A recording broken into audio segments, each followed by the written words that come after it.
Vlad here. Welcome to CatPick Fridays, episode number 64. The show that brings words don't come easy to me. I hope I don't get demonetized, or we don't get demonetized for that. Yeah. The show that brings you the latest and the greatest in the guitar and music industry news, reactions, commentary, shocking faces, where we act surprised, things of that nature. And once again, I'm joined by my co-host, partner in crime, co-conspirator, and a Gaslight Anthem fan, I guess. No, you're not pointing at your t-shirt, but let's go with that one. Rich, are we once again full of energy and incredibly excited and absolutely didn't rush to get this episode done? Yes. The answer is yes. No, unlikely. We're not.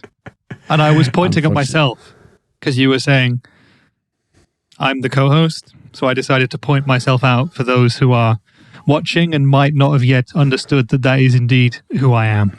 But I am also a massive Gaslight Anthem fan. So it's a great band. Check my shirt. Was? I think it was. They're back. They split up and they did an Instagram post a couple of months ago saying that they're kind of back. So there might be a new album. I'm very excited. But I shan't be holding my breath. Why not? Yeah. Why not? Why not?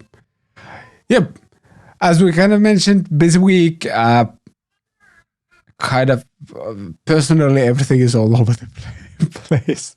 My family's been sick. They're on the recovery side of things. I'm not, as you can tell by my voice. And it's only, what day is it? I don't even know anymore. Yeah. Basically. Yeah, Vlad's sick and not the Limp Bizkit kind of sick. The European kind of sick. Which is the worst kind of sick. Didn't know that, but I do now. European sick is the worst kind of sick. By the way, did you watch any of the Eurovision stuff? Unlikely. Which was last week? Unlikely. It was on Saturday, wasn't it? No, that's not my thing at all. I know a bunch of people who sort of watch it ironically just to laugh at it, but yeah, I'm raising my hand for that one. What a waste of time that is. I'm disappointed in you for doing that. I mean, you know, if you like that kind of thing, but it's just not my bag. It is, it's incredibly cheesy, kind of very fake, but also like something happened this year where there was actually like a bunch of good pop songs, which is kind of surprising. Usually Yeah. They've decided to take it a bit more seriously in some ways. Some of the countries, like the UK this year, they took it really seriously, and we had a really, well, I hesitate to say the word good because it's not really my thing, but many other people would say a very good song by a very popular, famous TikTok guy. And, you know, presumably under any kind of normal year, the UK would have won. But of course, this being the Eurovision Song Contest, it's also massively political, and of course no one but Ukraine was gonna win, and I don't begrudge them that. You know, I don't care if the UK wins. I mean, whatever. But I think my favorite ever act would be Lordi, who of course is a band closer to your own heart. I have a fun memory of that, not only because, well, that's the only time Finland won, but also me and my now wife were we weren't even dating. It was that spring that when we started dating. So for those who know when Lordi won, it was a long time ago already. We were in kind of phase where we were almost dating, but nothing was kind of official yet. So and I can imagine the deeply romantic music of Lordi was what helped bring you together for romantic meals under blossoming trees in the spring. Such beautiful music. Spring, which was, I want to say it was earlier in the year, that year. So it was like, I think it was still snow. I mean, you can, I guess, have a picnic in the snow as well. I think I've actually done it a couple of times. I'm sure you have. I mean, living in Finland, don't you have like 11 months of snow per year? Yeah, roughly. It's somewhere between like 10 and 13, so... Okay. So, depends on the year. All right. Want to talk some gear, some news, things of that nature. There's a big one we have to start right away because it was released this week and we have just a segment for that. The news, latest developments. What are the names we could come up with? Latest developments. Current occurrences. Oh, I like that one. Yeah. Those were all on the table when we were trying to things that are going on. Yes, exactly. But for this show, it's called Recent Happenings.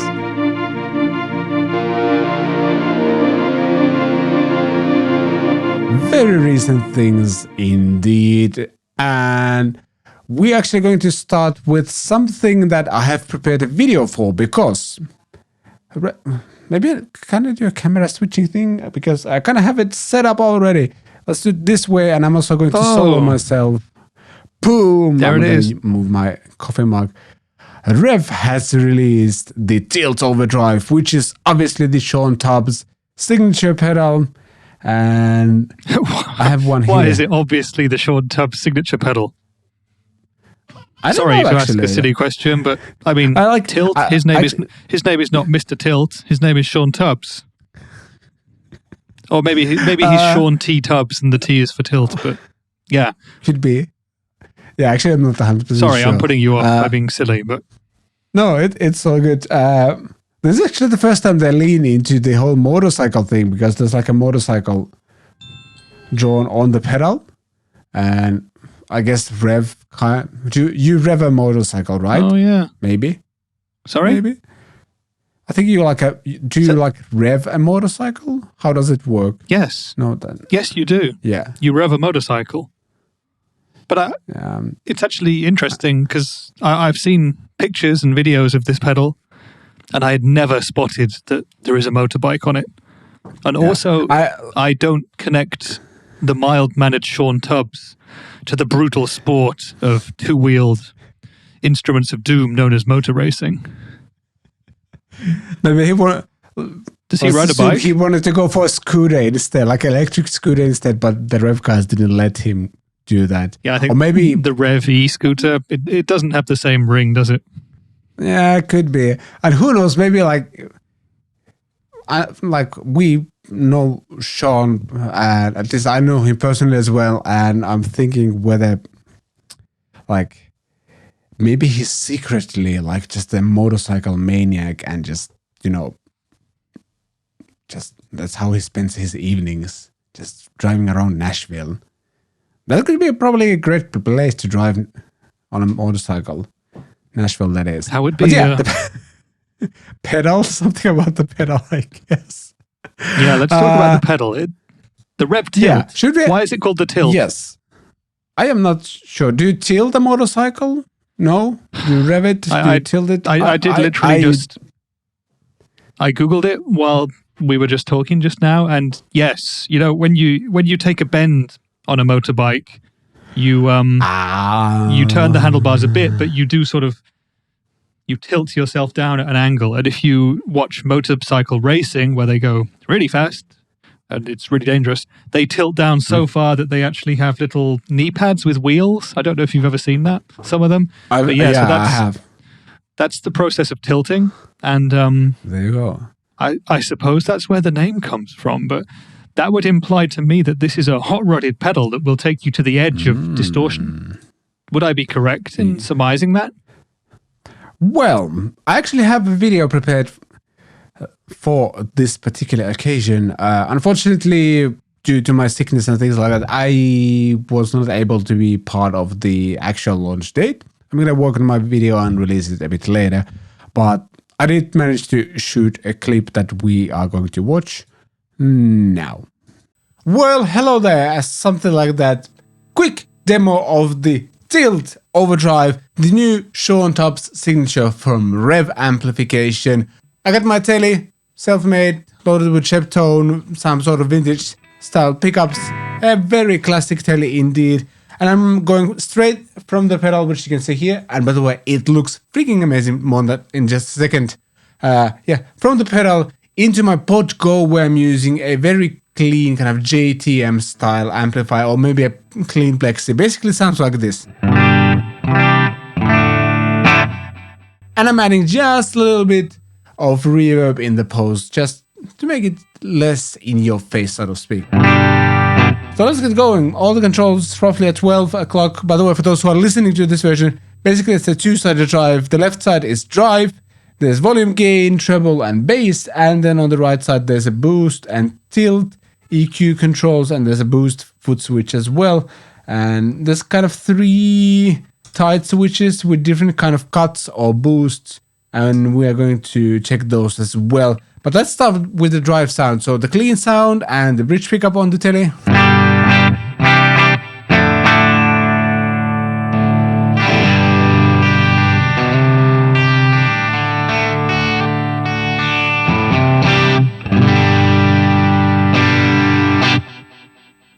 Sounds really nice to me.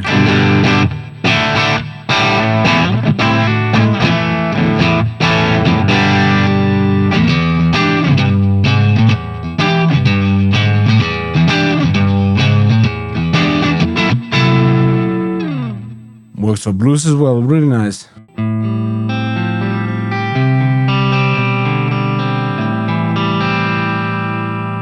Sounds beautiful. The neck pickup as well. Let's quickly check out the gain range on this. Going back to the bridge pickup.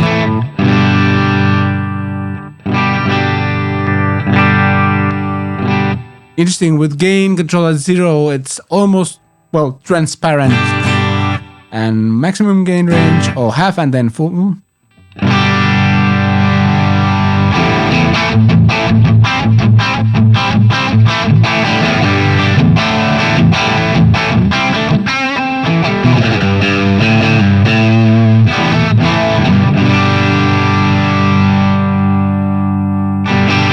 Yeah, sounds nice.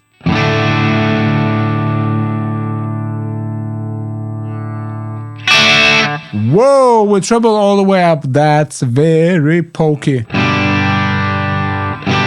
Bass control at minimum and at full. It's actually kind of nice. The frequency isn't like the boomy frequencies, it's more boxy, if you will. Nice. I like it. I will have to check the specs, how it's voiced. I really like the bass control because it feels it's kind of boosting or cutting a specific frequency that's usually pretty problematic. Yeah, that works. Let's check out the boost side. And we're gonna go with the normal boost first, so the toggle switch in the middle. And both of the controls are at noon.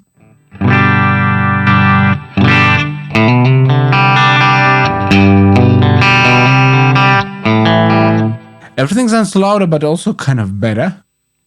Even with the pod go.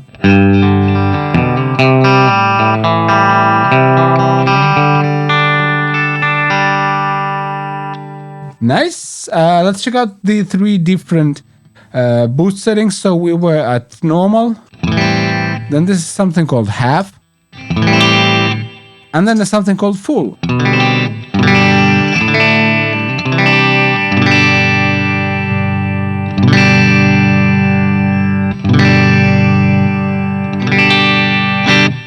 Yeah, interesting. There's also something called tilt EQ here. Let's check that out.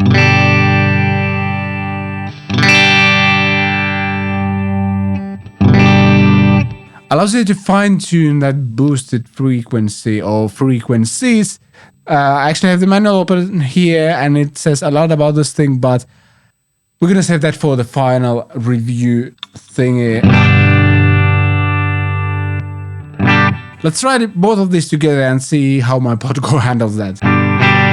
So drive.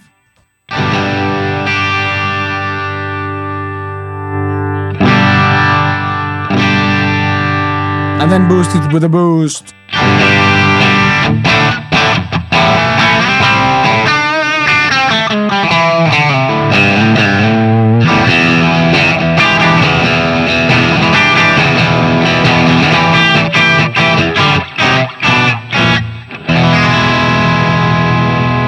Something like that. yeah, that was my initial reaction to this pedal. By the way, it looks freaking amazing. Other Rev pedals have been great looking. They have the 3 different drives, and then there's the gate G8. This is the next level. Well done, Rev. But as I have mentioned about 7,000 times already, more on this later. And there you go. Pre-prepared clip for this specific occasion. Very cool. Answer any of your questions, or did you just raise more questions? It raised more questions, unfortunately, Vlad. Although I have to say, I closed my eyes during the playing parts, and I felt like I was cruising down Highway 101 on the Atlantic coast on my Harley. So it does the motorbike thing. But actually, nice. To be serious about it, when I first heard about this pedal, because, you work in the industry, you hear things. I was kind of wondering, where would the Tilt fit into the Rev catalog? Obviously they're known for their amazing amps. You've got the 2 sort of lunchbox heads, the D20 and the G20, which are very popular. And the other one that everybody talks about is the generator. And the copious amounts of gain that go with the generator also led to the pedals. The world famous G3 that both of us own, the world's best modern distortion pedal. I don't think many people would argue with that. Well, some would, but some wouldn't. Then there's the G2 and the G4. And I was wondering where the Tilt would fit into it, because I've seen Shawn Tubbs do a lot of demos on Rev pedals and Rev gear, and he's totally at home using all their stuff, even though, in my opinion, he's a much more kind of low-gain player than most of the Rev gear would suggest. And he was always at home for me doing stuff with the G2 and sometimes with the G3 on kind of its lowest gain settings. And so actually the Tilt Overdrive, it fits perfectly into their canon in a way. It's not even a G1 if we're looking at the Gs in terms of the amount of distortion they have. It's like a G 0.2 or something, because even when you maxed out the gain on the drive side of the Tilt, it was, I don't know, it's always hard to tell in a situation like this when you're listening over little Bluetooth earphones over the internet, but it sounded like a pretty sweet medium gain overdrive. No chugs in that pedal. Yep. I was actually surprised how well the Pod Go handled this. I'm pretty sure I was using just a very clean plexi. Seemed to work just okay. Just fine. So far I like it. Unfortunately, I haven't been able to use it in a recording situation just yet, because I got it just almost hours ago. So have you plugged humbuckers into it?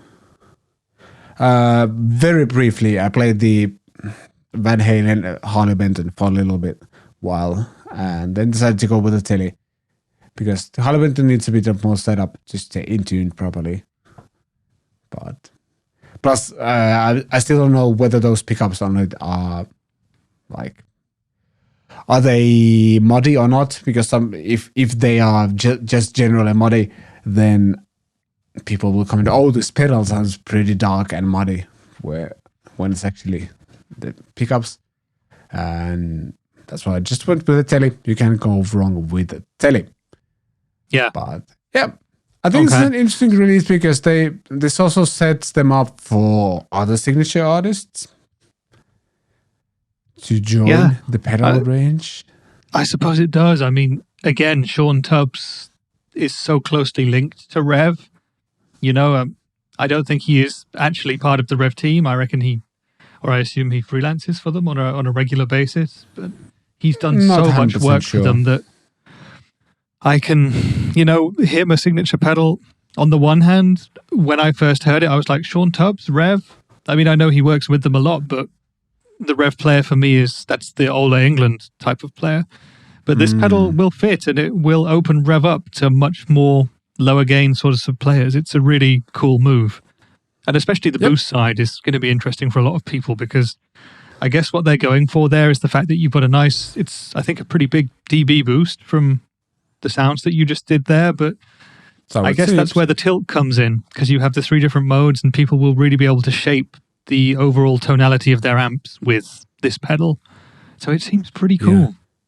Yeah, I'm just checking the manual. There's some cool thing smart things here where you can like hold one of the foot switches, and looks like you can kind of program this in a way where you hold some foot switches, and then when you kind of programmed it, you hit just one of the foot switches and it turns on both the drive and the boost at the same time.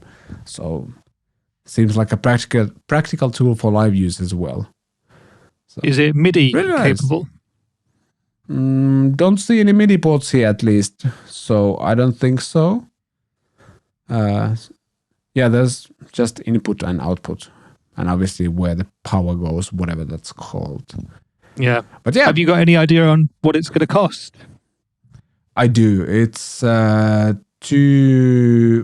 on, I'm gonna check. I have the official data. It's $269 and €299. So a premium price, but then again, I think all the G series pedals are also about 200-ish.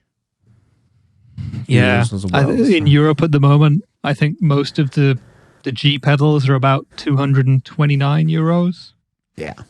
About $200 in North America, but stretching up to 300. Yeah, I mean, sounds good. I'm sure it's going to be great. Made in Canada, so it's going to be great quality, typical for Rev, but there's some serious competition up there. Oh, I'm really excited to try this pedal at the NAMM show now because Rev are going to be there. I'm going to be there.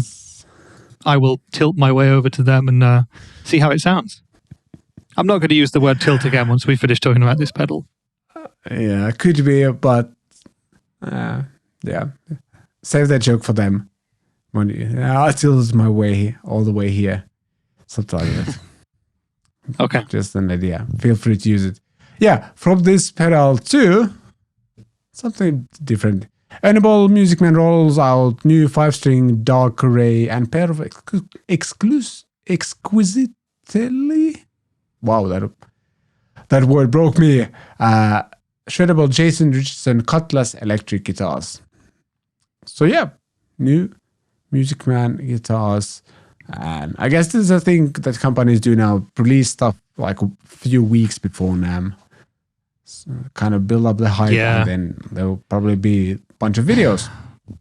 I feel like, you know, NAMM being moved to June this year, and companies even at the start of this year not being sure that it was going to go ahead, it really just meant that they had to release a bunch of stuff when it was ready.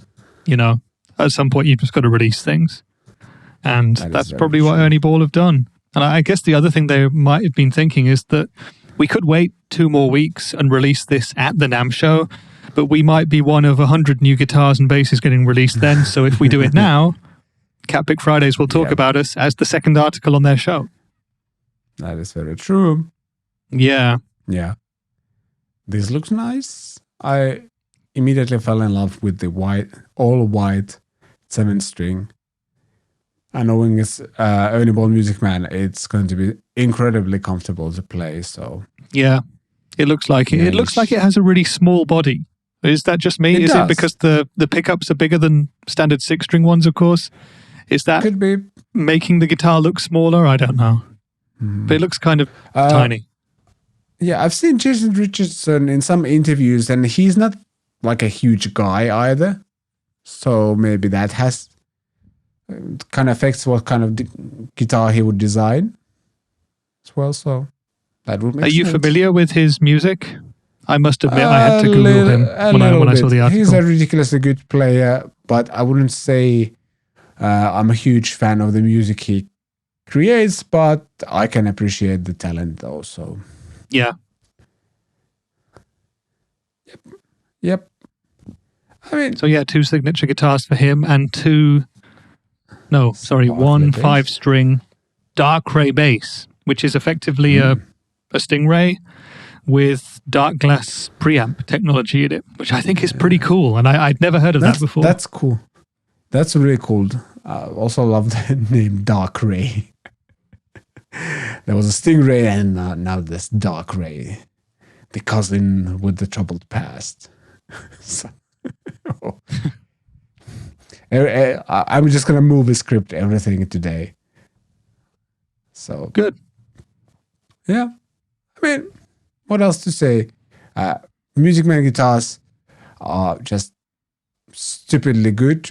There's something about the way they design most of the instruments where they just fit in my lap and for my hands really, really well. And I think one of my bucket list items is to get a Music Man guitar, most likely a Petrucci signature model, but I'm open to other suggestions as well. And actually own a Sterling instrument as well, my bass that is. And it's good for the money, especially. It's really, really good.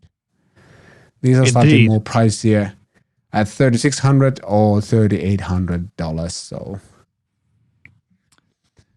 yeah, it's a hefty wad of cash, but I mean, you expect that with certain Ernie Ball things, don't you? I've just checked; they are going to be at the NAMM show. I will go and check these guitars out. Nice. Do you know if the next company will be at the NAMM? Because Blackstar launches St James series of lightweight tube amplifiers. These kind of caught me off guard, so to speak. First of all, at least in the Antigens demos I watched, they sounded really good. They genuinely sounded good, and there were some clever features in them and kind of a cool marriage of just tube amp technology, and then there's all the digital wizardry you could do with these as well. I think Pete from Andertons was like, "Oh, I always get confused," or like, I don't remember what he used when he realized there's a USB-C port in his tube amp, which allowed you basically to edit the virtual cabinet out thingy on the amp. I like the design. I like the sounds I heard on the Andertons video. Thumbs up from me, all I can say. I think this is a step up for Blackstar, who I feel haven't been on a lot of people's radar as of late. Let's put it that way. No, the last thing that we saw from Blackstar was the release of the Jared James Nichols signature fly. Mm-hmm. So this is totally the opposite of that. This is a Volv amp, a tube amp. And I think that the main kind of selling point that they're going for here is the fact that they are super light. That's in all of their, main marketing slogans for it. And they are really, really lightweight by the look of it. So you've got combos, cabinets, and heads as well. And they weigh a lot less than pretty much any sort of similar tube head or tube combo. You can read the weights online. I think the head, the EL34 head, is 6 kilograms. Oh. Which is really light for a tube amp. That's really light. I've read a lot on forums about how they've done that, the technology that they've used, and there are other videos out there from UK-based stores and stuff where the guys behind the designs of the amp speak about what they've done and things like that. But yeah, really, really interesting. It's falling in an interesting price point, around the £1,000 mark, €1,000 mark for what are effectively made in China products. So it's like people are going to have to make a conscious decision to go for these over, the competition. But if you like Blackstar, then go for it. That's what I say. I heard your first question. Would they be at NAMM? The answer is yes, they will be. I shall go and check these out as well. What do you think of the new look, by the way? Because they have a new logo. They have a new sort of cleaner design aesthetic. I think they've tried to make it look a bit more boutique. Are you a fan of it? I like this more than the previous one, I think. Just looks kind of timeless, I guess, which I always like. Yeah. I don't know. And would you buy the EL34 version or the 6L6 version? Because those are the two different models that they have here. I'm going to say most likely the EL34 version. Just to get that British crunch thing. So, and again, I I'd like to know what technology they are using here, but it sure sounds like something that's been in a lot of rev amps and other amps as well. So interesting.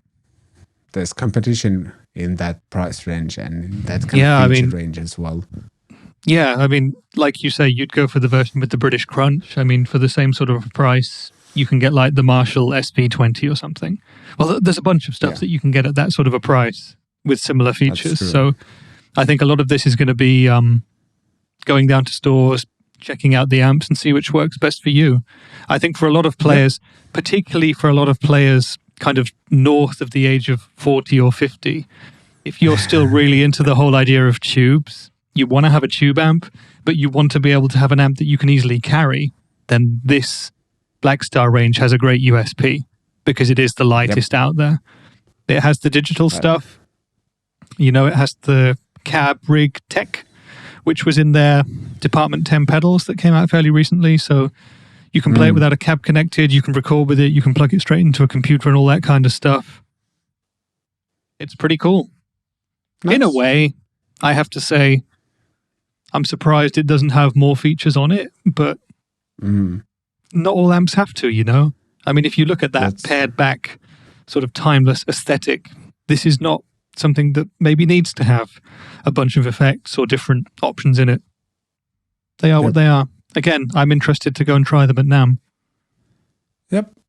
We shall be waiting for a report on this. Like, you'll have so much stuff to check out at NAMM and report back. We'll do all Rich episode from NAMM when you're back at some point. So yeah, I'm going to have to sort of just run around really fast and check everything out because I'm there to work on the Blue Guitar booth. So I'll just be like, I'm just going for a short toilet break and then check out 30 different products on 30 different other 3 booths. 3 hours later, you're back at the stand. I'll have to say there was a big queue for the men's bathroom. Yes, obviously. Yeah. From Blackstar to Gibson, who are teasing a Noel Gallagher ES-355 or 355. I always need to be careful with the Gibson ES model names because they're deceptively same looking. Yes, I've fallen down that hole before. Yes, this news isn't that specific. There's just a teaser, and we don't know much else about it, I think. Or is it this guitar that we see in the picture? And 355 doesn't have a full hardtail. There's this kind of a longer tail thing as part of the bridge.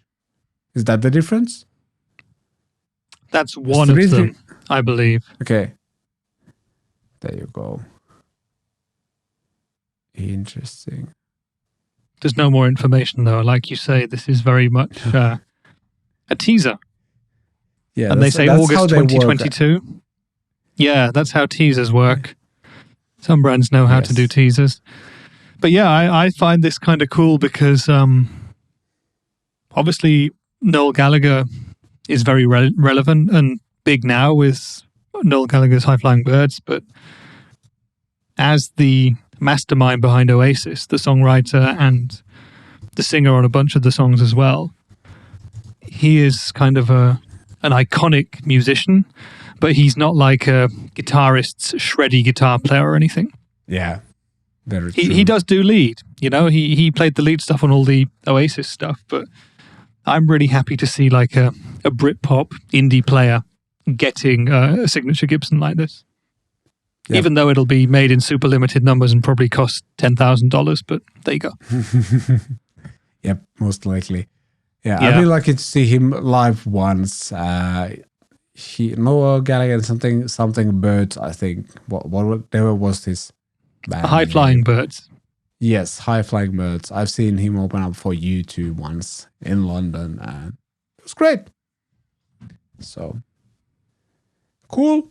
And speaking of teasers, one of the teasers came into fruition or something like that because Meris unveils ultra high-end stereo modular delay pedal, the LVX. And this looks like a space.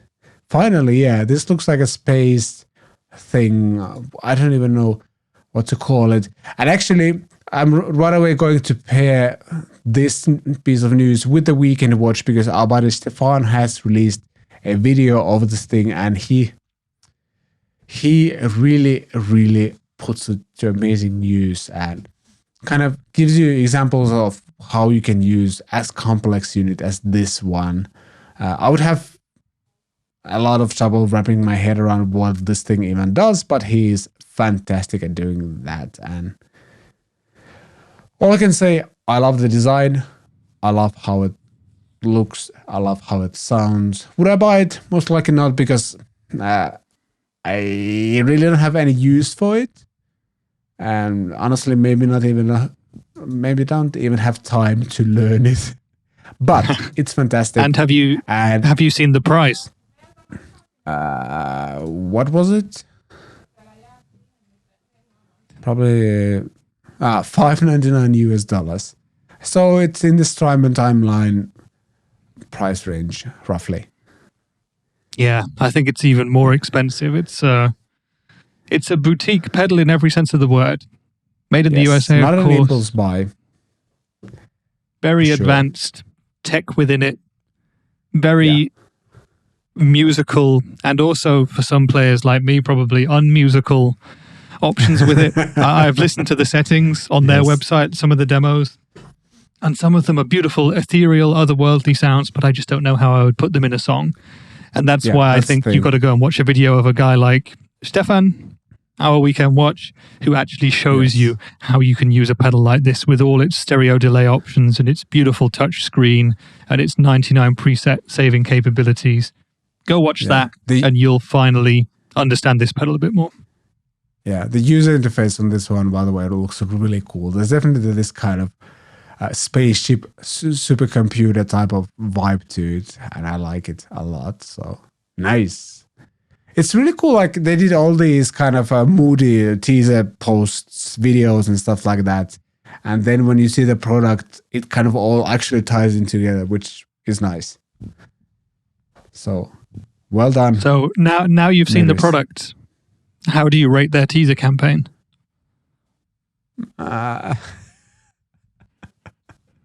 It worked. That's my rating. Well, it worked. We've talked about this pedal and 3 weeks in a row. Yeah, exactly. Piqued my interest and it delivered because I was paying attention now that it came out. So well done. Well teased, so to speak. Link to Stefan's video, by the way, in the show notes as always.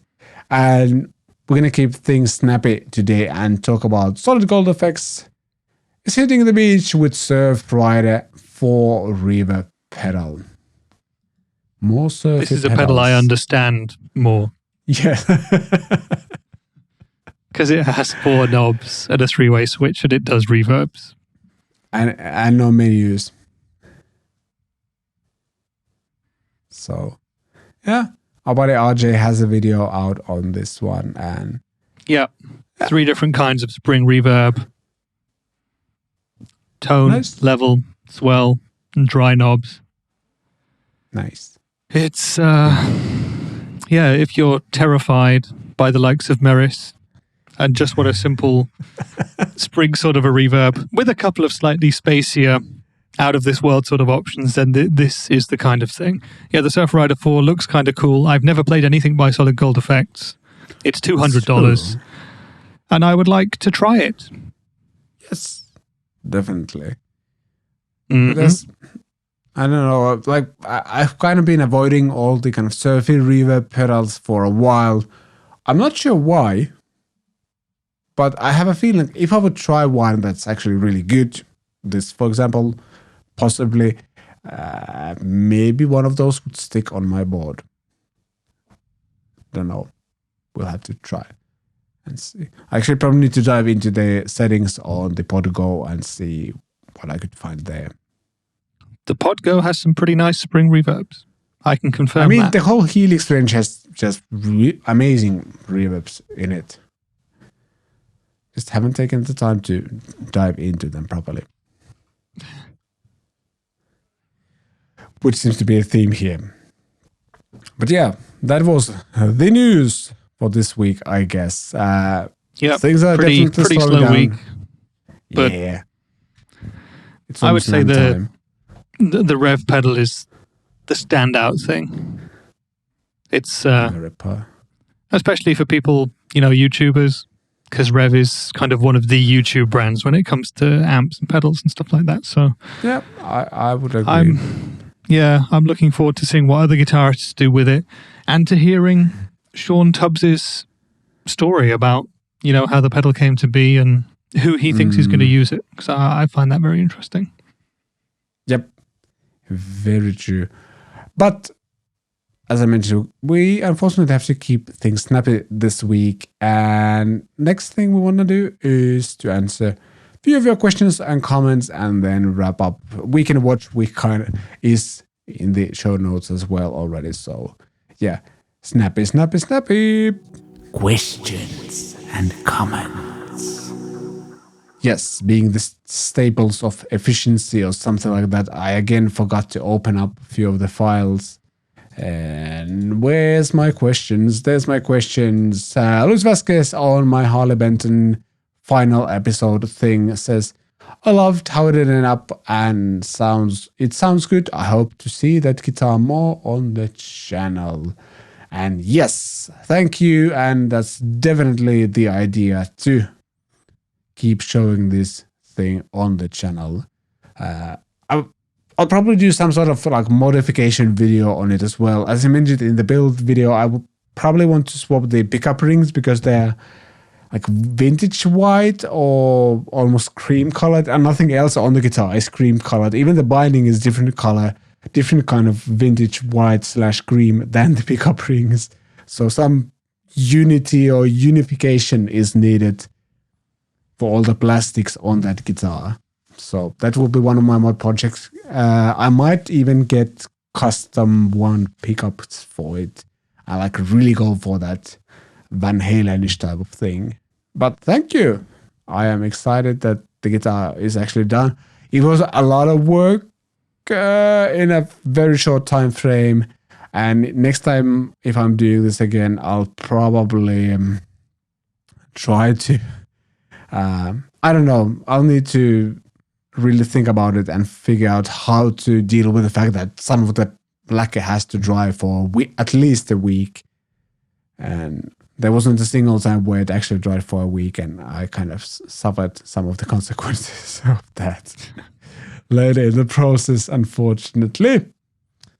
And another question, I'm just tooting my own horn or something like that. Mikhail Zen, sorry for butchering your name. It's very good looking. I really enjoyed the series. Have a lot of fun with it. Again, on the Harley Benton mill thing. Thank you. I think it looks good. The best part of that guitar is that it's definitely an eye catcher on camera. It looks really good on camera. If you look at the details, there's a lot of things that could be fixed. But it looks great on camera, and that was the point of the whole thing, I think. I haven't seen a single, how dare you do a PRS style, or like Eddie Van Halen style finish on a PRS guitar. Haven't seen a single comment yet, but I'm sure they will come. There's still time. When are we going to find out if you win the competition? Is there even a prize? Like, can you win something? Like, don't quote me on this, but somebody's going to win something. But I know whether there's one for creators, content creators who kind of did the initial wave of this thing, and now the kind of everyman's version of the competition or something like that is going on, where anyone can get the kit, modify it, tag Thoman, and use the hashtag DIY kit challenge, and you can win like gift vouchers up to 500 euros and stuff like that. I am not 100% sure how all of this works, but we'll find out. I think at some point. It's the whole DIY kit challenge is a super interesting thing to follow on Instagram. People are doing some absolutely crazy designs. I saw one where somebody like embedded macaroni in their guitar's body, which looked really weird. But it's a design, it stands out. Comment number 3 comes from Poo Ninja. Yeah, it's not officially Friday till CatPick Friday comes out. By the way, Pooh Ninja emailed me like usually I release the CatPick Fridays episode at 2:30 p.m. Finland time, and like 5 minutes after that deadline, he emailed me, "Where's the episode?" Wow. So he was, and that's why he's saying, it's not officially Friday till CatPick Friday comes out. So thank you. And he also says, "Rich, you should wear silk. It's light and stylish and packs tightly, or just budget for buying thrift store clothes once you've arrived and donate them back when you leave." That's actually genius. I'm not Yeah, sure go with a for body it. like mine, wearing silk is the ideal way forward, but what a great idea anyway. And the thrift store one is actually super cool because thrift store sort of fashion is in right now. I've actually, So it seems. I'm always like super well prepared wherever I go, whatever I do. I always look into what's going to happen. And I have actually seen that there is a gigantic thrift store like across the road from where my first hotel is for the first couple of days. I might go thrift shopping. Yes, Pooh Ninja, your prophecy might come true. I'll need to hire someone else like who will just stalk you and take photos of all the things you'll be wearing during the NAMM show.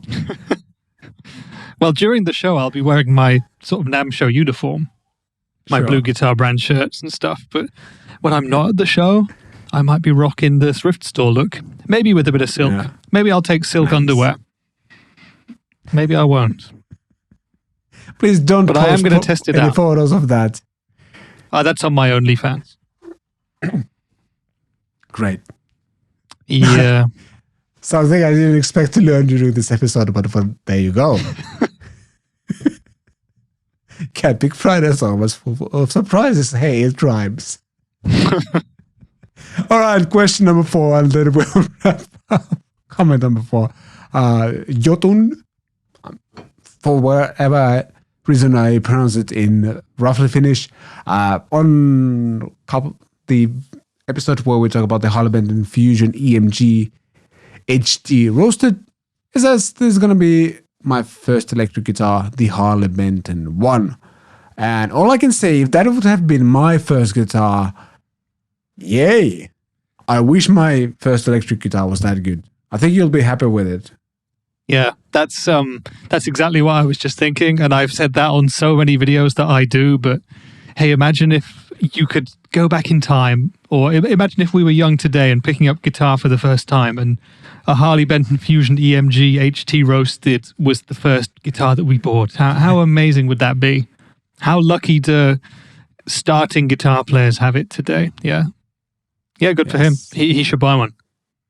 Yes, I'm sure they're awesome. Yeah. Yeah, compared to about a bunch of the stuff that was available when I was starting out, that's on such a different level. And there's so many color options, design options, because I think when we were starting out, all the beginning guitars were basically like Strats and maybe very cheap Les Pauls that were just bad. Yeah. And now in the UK, so you had, cool. cheapy Strat copies, the odd cheap Yeah. Les Paul from brands like Encore and stuff like that. And yeah, I mean, things like Squire and, the Fenders and Gibsons of this world, they were totally out of reach. And Yep. nowadays, if you just look at the specs on even those Harley Bentons, like back in whenever, 10, 20, 30 years ago, they would have been sort of super high level guitars. And now you can buy them for less than €500. Crazy. Yeah. Crazy. Yep. But that wraps up our snappy CatPick Fridays episode number 64. Thank you so much for watching, listening, liking, sharing, subscribing, all the things. Hit up with questions you want to have answered or comments you want to have commented on. Something like that. You can obviously do that on YouTube or email us at podcast@catpickstudios.com. Both are very much appreciated. And yeah, I'll go and try to get myself back to full speed, full health, one of those things. And Rich is going to start shopping silk clothing apparently. So Oh, yeah. We'll keep ourselves busy until the next one. And yeah, have a great weekend. We shall see you next time. It's something that I do in normal videos, but here we do the thing where we say bye podcast. Bye, podcast.